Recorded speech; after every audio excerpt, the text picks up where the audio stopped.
everyone wants to get elected. But my point is this. I think when we have a guy in the White House that has now told over 10,000 lies, that we better be very straightforward with the American people.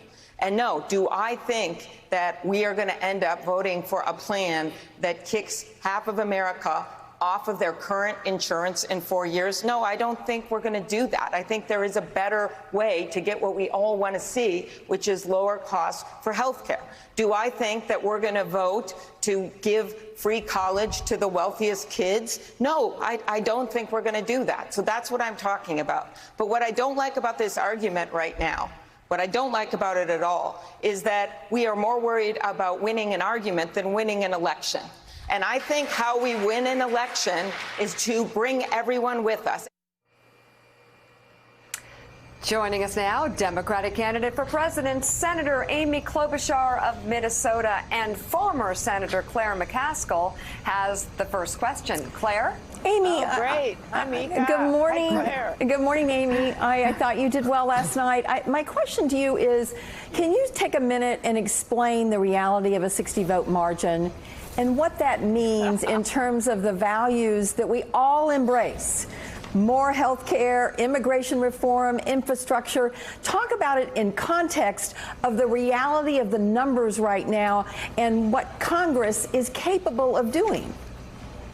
See, this makes me wish, Claire, that you were asking the questions last night as well, because we did need that reality. Because, in fact, that's what I was trying to say there, is you have to make sure you can get things done or you're going to be over-promising people. And the reality is that even if we take back the Senate, right, which I want us to do and I think we can do, and the presidency, and we keep the House, we're still going to have to get some more conservative Democrats on board, as well as some moderate Republicans to vote with us to get things done. And so that's my argument. This doesn't mean that you don't have bold plans, because I think, Claire, you know, a lot of Republicans ready to move on immigration reform. Right. They wanted to do it in 2013. They did. A lot of Republicans wanting to move on infrastructure. A lot of them want to do something. They're getting the same kind of calls about prescription drugs. So I actually think we could have this amazing year of moving forward. But we have to, first of all, win, and then second of all, govern. And that's a point I'm making, and it concerns me with some of these proposals that I don't think are ever going to be able to pass. So explain why the 60-vote margin was our friend when the Republicans had the House, the Senate, and the White House. I think people forget some of the crazy town stuff that was blocked by that 60-vote margin. Exactly. And people forget the door swings both ways. I've talked to a lot of progressives that say, well, just get rid of the 60-vote margin.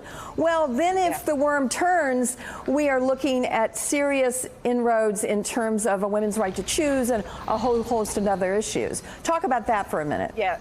Sure. So the 60-vote margin, of course, allows the minority party, whatever party doesn't have power, to have power, because you have to get to 60 votes to get things done.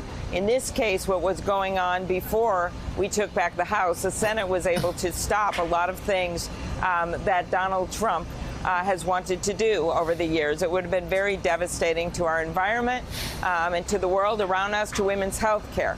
You know, when I get in there, and I do want to win this and lead this ticket, because I believe I'll win big in the Midwest, in places like I'm in today, Michigan, I think you could use it as leverage. If we take back the Senate, and those guys aren't playing ball, which I think they will have to, because things have been sitting where nothing's been happening in so many important fronts.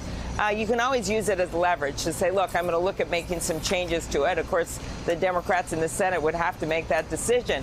But to just say we're going to get rid of it right now when Mitch McConnell is running the place and won't let us advance on issue I raised last night, sensible background checks for guns, won't let us go forward on climate change, won't let us go forward on protecting our elections from Russian interference, my bill. It's time. It's, you know, we've got to be honest that we've got to be able to use the tools that we have. Senator, investigators looking at elements from simple assault to homicide always look to motive. Now, I'm sure that you know people who voted for Donald Trump in 2016. maybe some friends of yours voted for Donald Trump. So my question to you is, what do you think the motive was for people who voted for Donald Trump in 2016? And how can you, as a Democratic candidate for president, potentially running against him, get to that motive and change their mind? Exactly. Well, there were a mix of motives. I had a question similar to this last night related to racism. And I made clear there's systemic racism in our system. That Donald Trump himself, especially with what you've seen this last weekend about Baltimore, is a racist, puts out racist remarks every day, and that did motivate some of the people that voted for him. But then there was another group that was simply looking for a change in the economy. They wanted something that helped them. And the case that I would make to them is, really, has he delivered on his promises? When you go home and you see those pharmaceutical bills and he's on TV boasting about what he's done, yet you see those prices going up and up, he hasn't delivered for you. Or when you're in a traffic jam and you can't get your rural broadband despite his promise on election night, he hasn't delivered for you. So we're going to have to make a case to those voters, like those farmers that he's treated like a bunch of poker chips in one of his bankrupt casinos. We're going to have to make a case to them that this hasn't worked for them and that we have a better, optimistic economic agenda that will include them. So, Senator Joe Scarborough here, explain, if you will, what's going on with Mitch McConnell and Russia, because we've had all the intel chiefs. We've even had Richard Burr, the chairman of the Intel Committee, a Republican, a Mitch McConnell ally, saying that Russia tried to interfere in American democracy in all 50 states. You have that Trump's picks for the FBI, the CIA, the Director of National Intelligence, the military, United States military intelligence. Kirstjen Nielsen, I mean, every one of Donald Trump's allies in his cabinet said Vladimir Putin and Russia is trying to interfere with American democracy. They did it in 2016. They're trying to do it now. Why is Mitch McConnell, some of the kids are calling him Moscow Mitch now, why is Mitch McConnell blocking every bill like yours and others that are trying to protect America from a Russian invasion of our election process? I can tell you clearly, because he's putting his party first instead of our democracy. I don't think that this is the patriotic thing to do.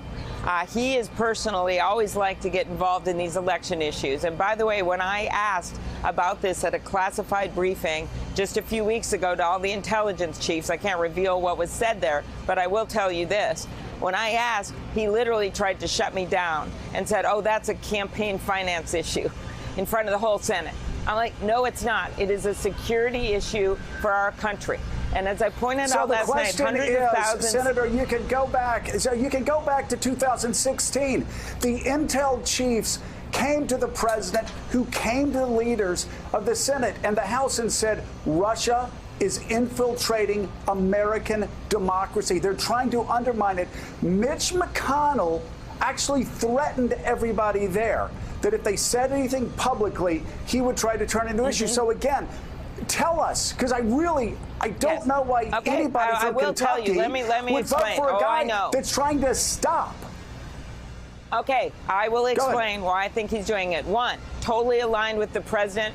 The president, I think, wants chaos at the election. We have 11 states that don't have backup paper ballots or have partial don't have paper ballots, they're only partial. So imagine what would happen if we have a close presidential race, swing state, it's a mess, they get hacked into, we won't even be able to tell what the result is.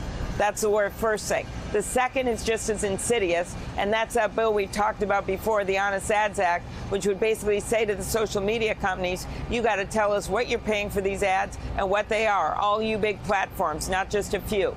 That's where all the dark money's going, not just Russian money, but dark money to divide people on issues. He doesn't like that bill at all because they want to use it to run a bunch of dark, dirty ads on people's Facebook pages, like the one that showed an African-American woman during 2016 that said, hey, don't stand in line. You can text to vote for Hillary at 83124. Okay, that was a crime. Those were the kinds of ads that were showing up on people's pages. He has stopped those bills in their tracks. In the case of backup paper ballots, my bipartisan bill with Langford, he literally made calls, as did the White House counsel, to Republican senators to stop it from getting marked up in the Rules Committee, where I'm the ranking member.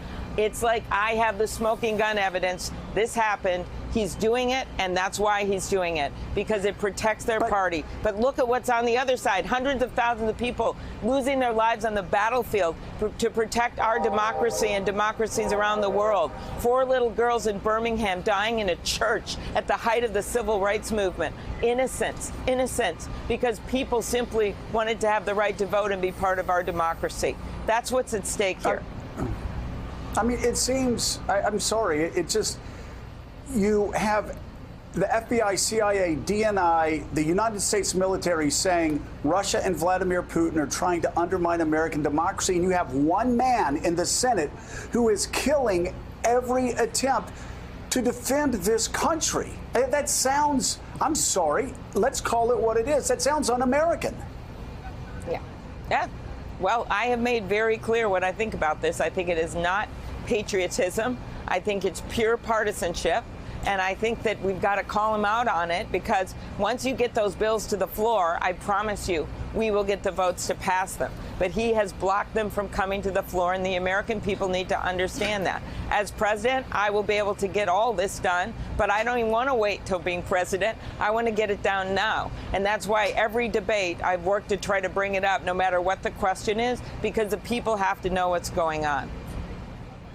Senator Amy Klobuchar, thank you very much. Okay, thank you. Great to have you on. See you, Claire. Yep, old friends. We want to. Thanks for checking out MSNBC on YouTube, and make sure you subscribe to stay up to date on the day's biggest stories. And you can click on any of the videos around us to watch more from Morning Joe and MSNBC. Thanks so much for watching.